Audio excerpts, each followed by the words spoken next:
Welcome to Revelation Unraveled. I'm your host, William Tapley, also known as the third eagle of the apocalypse and the co-prophet of these end times. This past week, several more groups of bishops have come out either supporting Pope Francis in his initiative to give communion to divorced and remarried Catholics, or in support of the gospel and 2,000 years of church teaching. So let's begin. This is from LifeSite News, and they are a very valuable resource for information on this topic. I check them out every day. And this is Dateline Friday, September the 9th, and this is a quote from Pope Francis: "No other interpretation of Amoris Laetitia than allowing communion for divorced and remarried in some cases." Pope Francis is finally coming out and clearly supporting his heresy. And let me just read a few paragraphs from this interesting article. In a letter reportedly leaked by a priest in Argentina, Pope Francis writes that there is no other interpretation of Amoris Laetitia other than one admitting divorced and remarried Catholics to Holy Communion in some cases.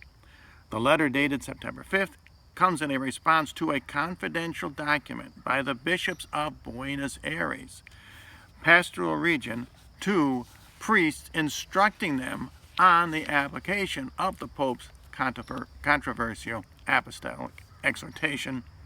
In other words, these bishops in Buenos Aires are doing exactly what Tim Staples said in my last program.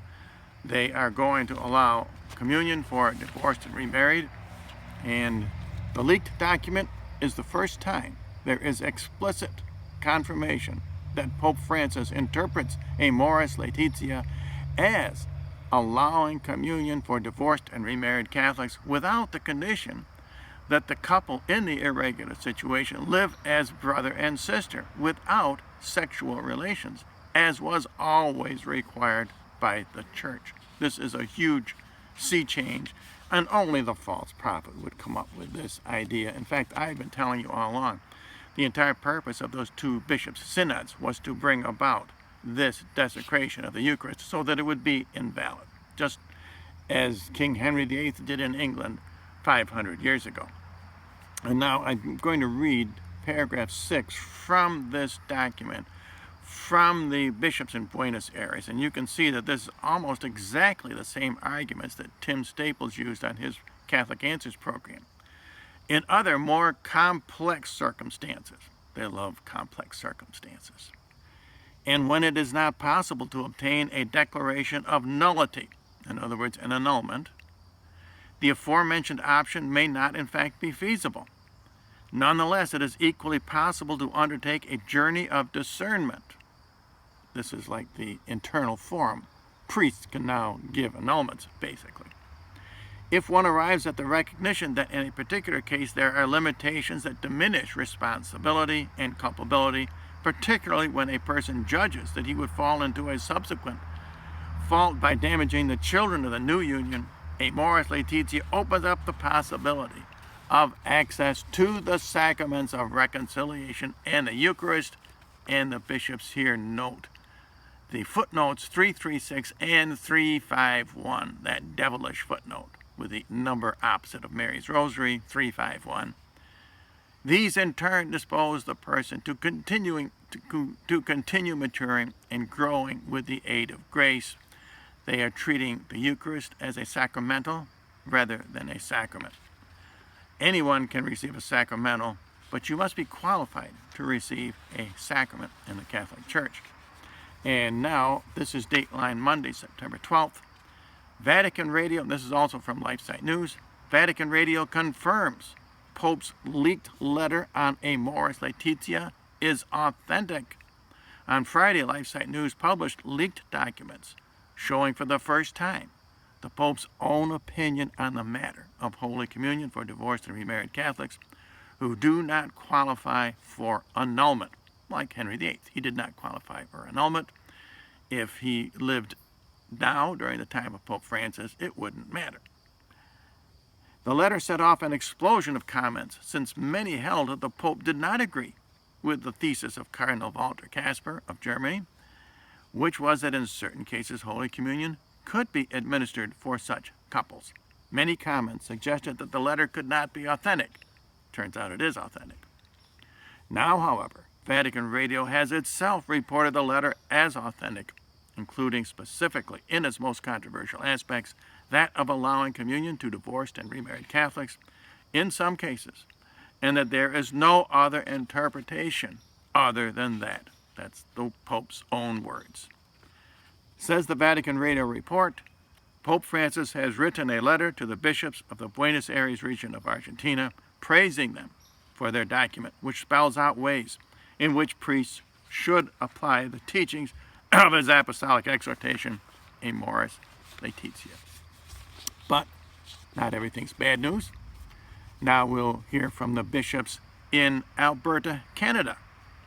They are turning thumbs down on Pope Francis' suggestion of going against 2,000 years of church teaching and going against the words of Jesus. They are opposing footnote 351 of Amoris Laetitia. And this is dateline Thursday, September the 15th. The Catholic Church has not changed her practice towards divorced and civilly remarried Catholics, despite what the faithful may have been led to believe through the media or other sources. The Alberta and Northwest Territory bishops stated in pastoral guidelines released Wednesday, that was this past week, it is erroneous to conclude that divorced and civilly remarried Catholics can receive Holy Communion if they simply have a conversation with a priest, stated the guidelines, signed by the 6 bishops responsible for over 1 million Catholics in 5 dioceses. As you can see, bishops are going to have to come out one way or another. This is where we're getting the great schism of these end times. A lot of bishops are going to oppose Pope Francis. They are going to be the remnant of Catholic Church, the stone cut out from a mountain, which is going to destroy this one world tyranny and the one world religion being set up by Pope Francis. And this article continues, the Alberta bishop's letter is highly significant, however, because it does not mention the infamous footnote 351 to paragraph 305 in Amoris Laetitia, in which the Pope states that in certain cases, this integration of divorced and civilly remarried Catholics can include the help of the sacraments.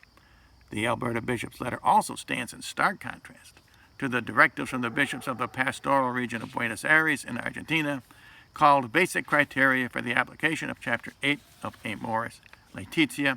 And now let me read from this document from the Alberta bishops. Now this article I got from churchmilitant.com. They also cover this issue quite well.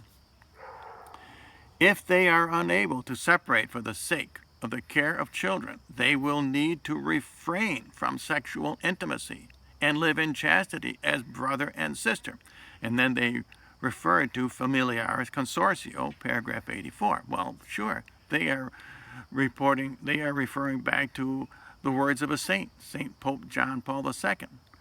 His guidelines are accurate and faithful to the gospel, unlike the false prophet, Pope Francis. Such a firm resolution to live in accordance with the teachings of Christ, relying always on the help of his grace, opens to them the possibility of celebrating the sacrament of penance, which in turn may lead to the reception of Holy Communion. And I want to note that all bishops are going to have to come out one way or another. The people are going to demand it. There are going to be many divorced and remarried Catholics who are going to force the bishop's hands on this. So stay tuned. Every week I think I will probably have a report on this. And as always, if you'd like to know more information about my ministry here on YouTube, visit my thirdeaglemedia.com website.